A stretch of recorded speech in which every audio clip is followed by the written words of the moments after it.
Hello, everybody. Welcome to my talk. I am wearing my green because you might not listen to this on March 17th, but today is March 17th, so here I am with my green.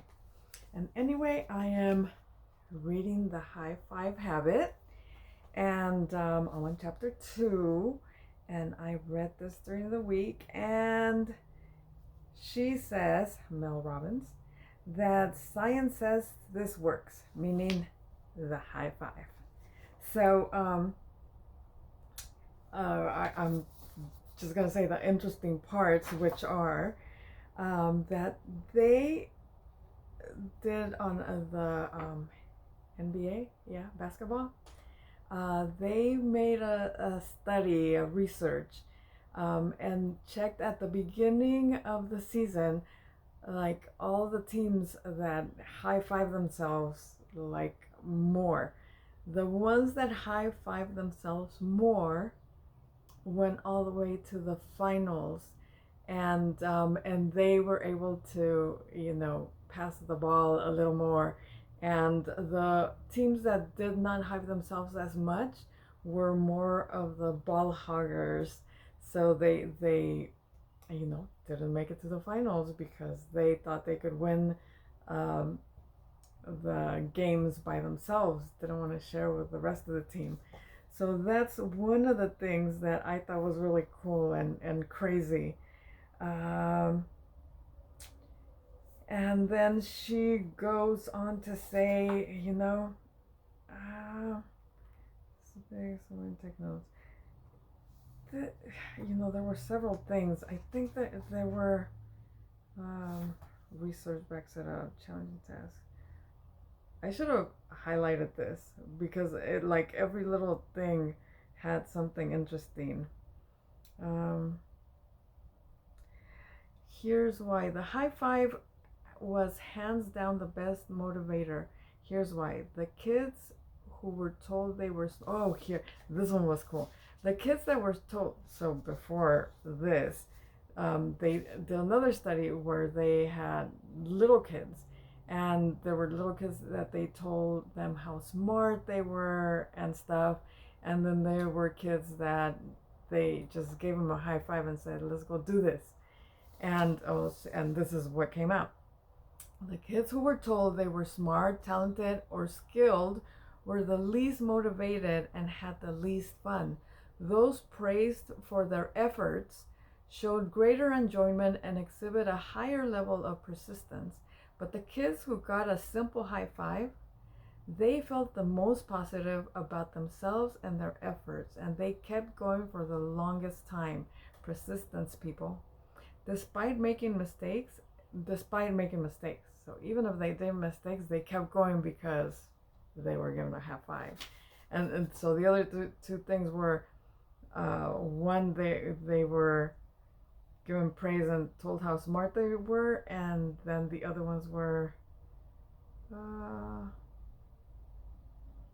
just read it, those praise for their efforts showed greater, and there were ones that were just, ooh, you're really good, you did really good at this. Those were the second best, and then the high fives were the ones that were more persistent at trying to reach their goal. So that was really cool right there. And there were high five trust and how to build champions. That's the one I told you at first. Crushing your business goals. There's something similar at work. Like if you're at work and you're working with somebody that's gives you a high five and says, let's do this together and we'll get through the day, da da da, it's more, you're more liable to keep going or do it happily, because you have somebody backing you up, as opposed to somebody that just tells you, okay, there's your word, go for it, call me if you need anything, right? So positive people that believe in you, and also they said when you high five, it's like, even if you don't say anything, it's like, we got this together as a team. So that's one of the team things. And then this is the one. Is that the one? MIT high fives. Okay.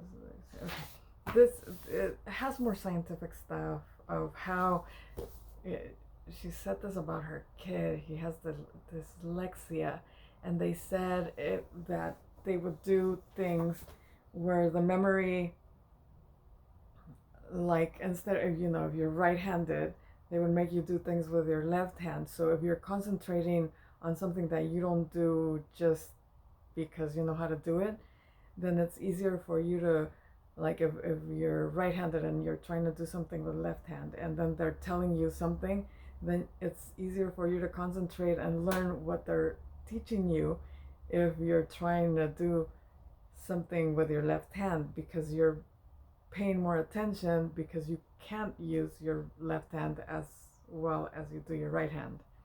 No, I'm opposite. I'm left-handed, just in case you didn't know. But that's what it said in the book. So making you do things that you don't normally do will help you concentrate on, your goal or what you're learning or whatever. And they came out with that because that's why the high five is good, because it's something, especially like this book tells you to wake up, go to the bathroom, and high five yourself there, because you're looking at yourself and you're high fiving and telling yourself, we got this. You, the person in the mirror, and me, we're one. So, anywho, but this is the one that I want to talk about. So this validation of the high five habit is critical because, as you will learn in chapter 4 to 6, whatever you think over and over becomes your default subconscious belief. So she's talking about the story you tell yourself forever, and that's the book I'm going to read next over here. This book is actually called La historia que te cuentas manifiestas. Well, it doesn't say manifiestas, but it's La historia que te cuentas, which is the story that you tell yourself about yourself. So if for the longest time you're telling yourself, I'm so overweight, this is never going to change because that's just the way I am, I'm big bone, da da da da, it's never going to change because that's what you believe, and say, well, I'm not going to lose weight, so I'm just going to keep eating. Or I'm not going to exercise because I'm not going to lose weight anyway, right? Something like that. Or, I'm so ugly, da da da da da da da. If you see yourself ugly, then other people are going to see you ugly just because you feel that people, look at you ugly. So, you need to change that. You need to change, and I don't know how to explain it, but I live that. I totally, I'm not going to say, well, I am going to say, I totally understand it. But it's not that I understand it, it's that, I've been going through, like, lots of things, like, not happy things. But I'm a happy person, and I believe it because that's the story I tell myself. So no matter what happens, I'm always, I get sad and I get mad and I get frustrated, but it only lasts so long. Like, my kids get mad at me because I'm mad at them, and then like 30 minutes later I'm like, oh look, did you see this? And they're all like, I thought you were mad. And that might be part of my problem, but I don't know if it's that I tell myself the story or that that's just in me. I'm just a happy person. So I'm happy with the story that I'm telling myself because I don't let myself fall into depression because of stuff that's happening, So it's very important to tell yourself a happy story, And another thing the book says, it's not, you can't, and she says it over here, positive thinking isn't the answer. You know, like, it's not that I say I'm happy, I'm happy, I'm happy, and then, you know, because I'm not happy all the time. I seem happy because you only see me when I'm happy doing the videos, but you don't see my crazy moments. I have them too.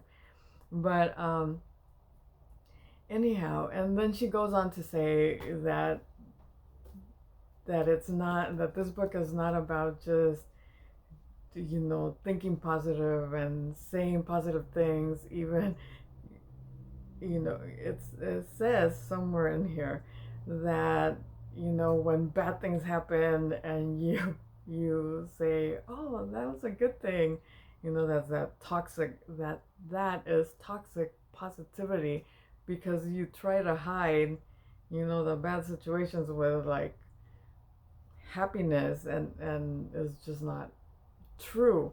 You know, we all go through just stuff that's not happy, and you know, sometimes you think you're the only one that's going through it, but if you're a happy person like me, you know, I shouldn't be having these situations. Like, sometimes I say, why is this happening? I don't even understand. So I'm thinking, if shit happens to me, sorry about that, it probably happens. Everybody has, you know, a bad time here and there. And hopefully you are prepared to just let it. This is one thing I know for sure.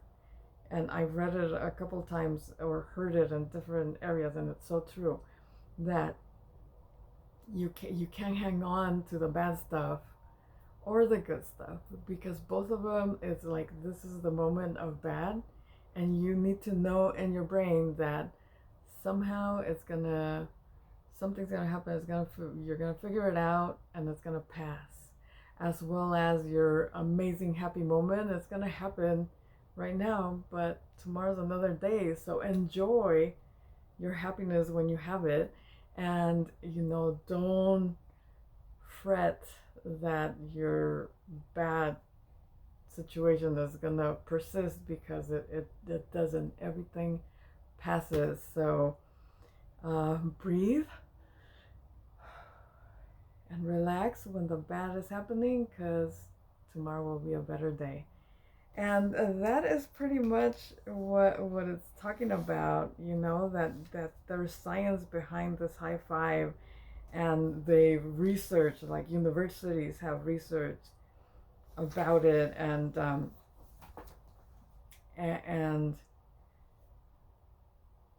high five works, and it works for teams, it works for companies, it works for little kids, it works for everybody, because a high five, you just telling somebody without telling them, you know, I have your back. So what better than giving it to yourself, in the mirror, in the bathroom, in the morning, so you know you got this. You got this every day. And I, even before I bought the book, just, you know, her talking about it all over the place, I like that high five, so I do it on my Instagram. Everyone, not all the time, but every once in a while. But it feels good. It feels good, even doing it like right here. And in the morning, I do not do it that much to myself in the mirror, but I do it a lot in my Instagram stories. But anywho, I'm liking it. I will get back to you with chapter 3 next Thursday, and I hope you guys have a great St. Patrick's Day, green. And I hope you try the high five, like, even not knowing anything behind it. It feels good. It just makes me happy, the high five. So high five, everybody, and see you next Thursday.